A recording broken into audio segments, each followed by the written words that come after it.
இது போன்ற மனித மிருகங்களுக்கு ஈவு இரக்கமற்ற ஒரு மிக மோசமான செயலில் ஈடுபடுகின்ற குற்ற ஆவணங்களிலே கிட்டத்தட்ட சுமார் 20க்கும் மேற்பட்ட வழக்குகளை சுமந்து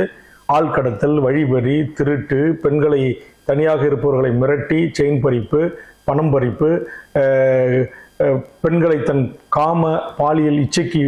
உடன்படுத்திக் கொள்கின்ற இந்த காம கொடூரன் ஞானசேகரன் போன்றவர்கள் இந்த மண்ணில் சக மனிதர்களோடு வாழ்வதற்கே தகுதியற்ற ஒருவனாக நான் பார்க்கிறேன். அதனால் உடனடியாக தமிழ்நாடு அரசு சிறப்பு நீதிமன்றத்தின் மூலமாக